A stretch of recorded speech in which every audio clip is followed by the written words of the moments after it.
Hello, Year 12. Um, had a few responses by email telling me that students are finding this useful. Of course, we don't generalise from limited samples, so I'll generalise from a limited sample and assume that all of you are finding these useful, so I'll keep wittering on and producing these. Not after fame and fortune, but it would be nice and reassuring if the number of subscribers matched my number of Year 12 students, just saying. Right, so you should have the PowerPoint version of this to hand as well, because obviously links you need to click on within that as we watch this.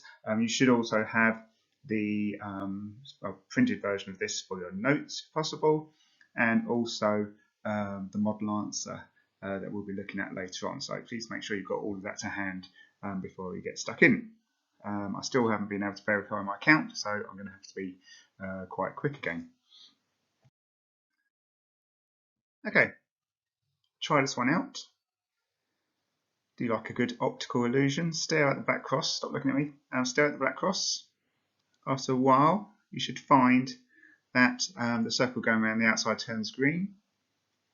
And then if you really keep staring and concentrating, eventually the purple or pink dots should start to disappear. So I'll shut up for a while and let you do that.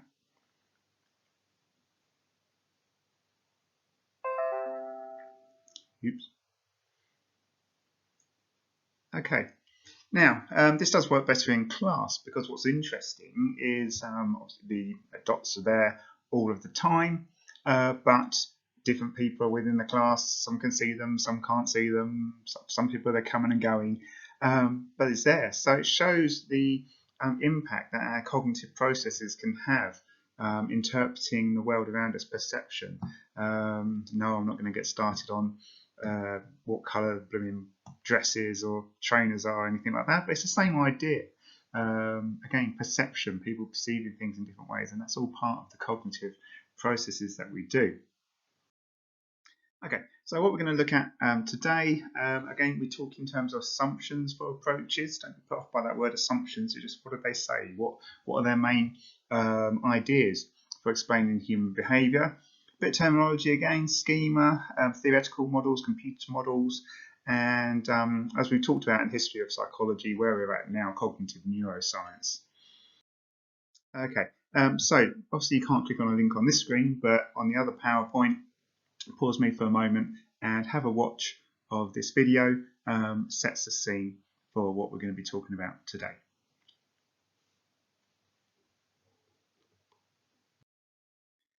Okay, so the cognitive approach. I think sometimes students are a bit put off by the word cognitive cognitions. It just means thoughts, everything that's going on up here. So language, perception, thinking, everything we've done, the whole memory topic was a cognitive approach to things. So yes, we receive information from our senses, process it, and then that will lead to subsequent behaviour. That's the basic models we're going to be looking at later on. Some terminology for you. Cognitive processes are examples of hypothetical constructs. I like that. We can't see them, so we make inferences. If you infer something, separate from psychology, what are they inferring? If you ever say that, it means, well, they haven't said it, but what do I think they're saying? We're doing the same thing here. We can't see these cognitive processes, but we can infer that they're happening by the way people act.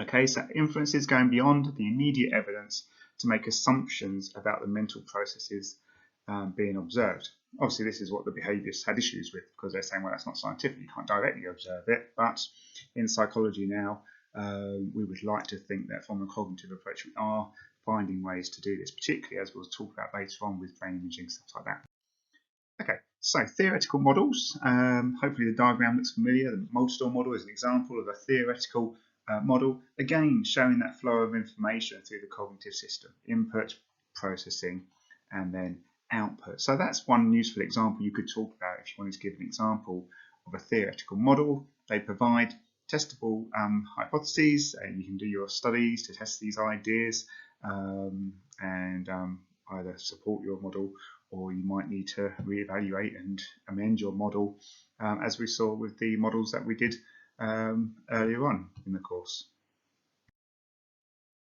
So a lot of the time, human cognitive processing is likened to computers. You have the central processing unit, the brain. Information goes in, it's stored, and then you get your output in terms of the behaviour, and that's been linked to the development of artificial intelligence, obviously a big area of research at the moment. Very interesting if you're into that kind of thing, and it's based on these processes. So a lot of the time likening human thinking and to that of a computer. As we'll say later on, maybe it's a bit more complicated with humans, but we'll come back to that in a bit. Now, schemas, we've mentioned this before relatively recently. We talked about schemas being that set of assumptions, a framework that we have in place from prior experiences and beliefs. We talked about this in depression. We talked about a negative self schema, your collection of beliefs and ideas about yourself. And we have these schema for everything. All of our understanding in the world gets increasingly complex as we grow older. Children have basic schema, basic collections of ideas about things, and then you'll develop them over time, subcategories, and all things like that. Now, what's good about schemas? Well, we'd sort of grind to a halt if we didn't have them. We'd have to process everything as if it's new all the time. If you did watch that introductory video, he talked about this within that, the schema. I think he uses a different word for it, but it means the same thing, schema. Okay, so we can deal with a lot going on, huge amounts of input from different sources, and we can deal with that because of these mental shortcuts that we can take. It stops us from being overwhelmed. Imagine if you had to assess everything as new rather than making these assumptions based on these schema. So that's a good thing about them. They do have their drawback. They can lead to distortion. So we talked about eyewitness testimony. It might be that you have your schema for, it's a bit of a cliche, but teenagers or things like that. And it could be that distorts your interpretation. And it might be that you end up seeing what you expect to see rather than what actually happens. So they can lead to distortion and bias as well. And as we've said, in depression, they can lead to having a negative impact on mental health. So we talked about a negative self-schema being detrimental. Okay, so schema, yes, very beneficial, allowed us to function. Without them, we'd be like an old computer that's churning over, grinding to a halt as soon as you ask it to do more than one thing. But we're not like that most of the time. But that's good, but they have their drawbacks as well. Right, again, you can't click on this, but if you click on the actual PowerPoint, a short video as well, introducing cognitive neuroscience, one of the key areas a lot of students will be interested in going this route. It really is where biology meets psychology. So what the interaction between our thought processes and the actual physical features of our brain and neural chemistry, how they link together. So a lot of the time we've talked about brain imaging studies and looking at different memory tasks and which part of the brain's active. That's exactly what we're talking about here, cognitive neuroscience. So that's where we're at now, and I'm sure we've still got plenty to learn about all of this. But yes, certainly with depression, schizophrenia, lots of disorders, some sort of neurological basis to these distorted cognitions is quite clear from the video we watched on depression. A lot of that was cognitive neuroscience. Okay, they're talking about what people were doing, but at the same time talking about the relevant areas of the brain, neurotransmitters, etc. Okay, this will be a bit weird if you're sitting there by yourself. I'm not sure if you'll call out to yourself, but you can do if you want to. Nobody's looking. I won't judge. Right, so guess the commentary point. So we've got this cognitive approach. You've got to think, okay, what can we say about it? So we're going to start with a positive point. Have a think.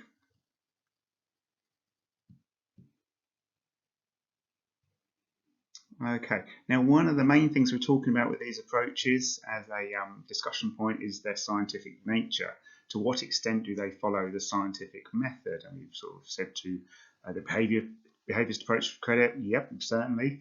They were following the scientific method, scientific principles.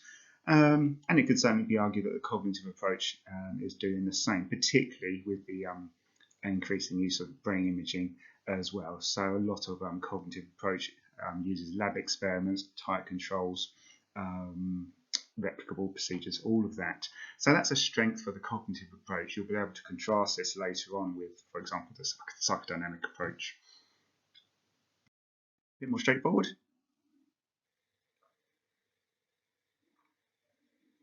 Okay, we've talked about cognitive behavioural therapy, and pretty much every approach has led to a form of therapy. Yes, some are more widespread and influential than others, but still, it is something you can talk about, particularly when you've got all of this material to hand because you've learned it already for the abnormality topic, the depression topic. So yes, you can talk about the cognitive approach having successful real-life applications to therapy, for example, for the treatment of depression. You'll even have research to back that up if you need to.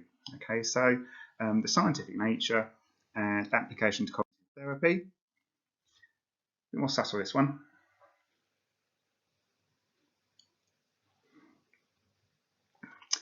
Now, this is an issue with much of the research on the cognitive approach. It could be argued that a lot of the time in these lab experiments, we're dealing with rather artificial tasks that don't necessarily reflect what would happen in the real world, linking with ecological validity. So remembering XGJ or something like that, who needs to remember that? You need to remember your shopping list, somebody's name, somebody's number, and address. So there is that issue with a lot of cognitive research that sometimes, because it needs to be tightly controlled in the lab, that can lead to it not really reflecting the complexities of everyday life. Sorry. Okay.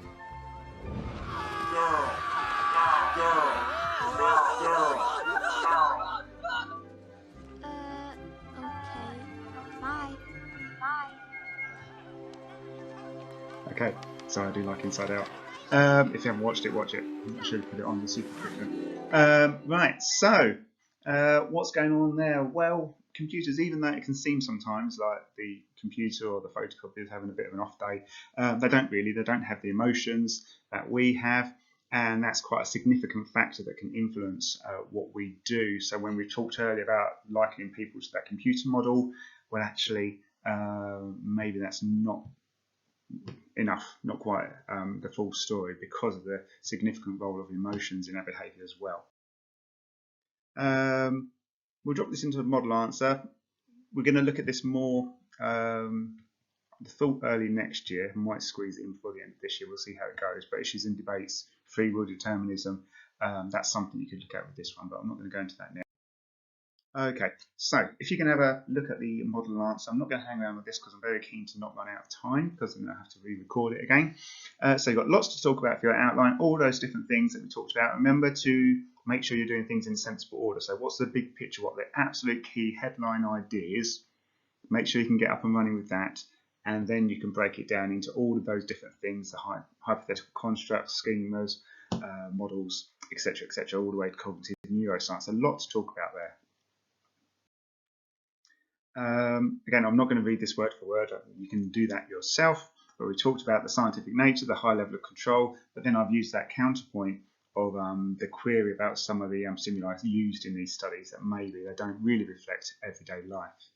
So a nice strong starting point there with a counterpoint. Again, talking about therapy, so strength is its application to therapy, but making use of material that we've got already. Sometimes students think, how on earth am I going to remember all this stuff? Well, actually, you can, if you're smart, recycle points.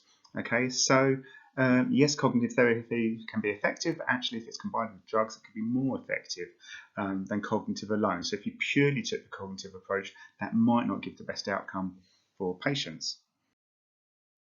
Now, machine reductionism, that's getting a bit flash at the moment, but we will talk about that further down the line. We're basically saying that actually this is that point, the inside out point, that we do have the important role of emotion. And again, this isn't new. This is approaches is all about thinking, how can I use material from elsewhere? So eyewitness testimony, we've done this. We said the role of anxiety in all of this. If we don't take that into account, then actually that is a big deal. So it does mean that this computer analogy is a bit too simplistic.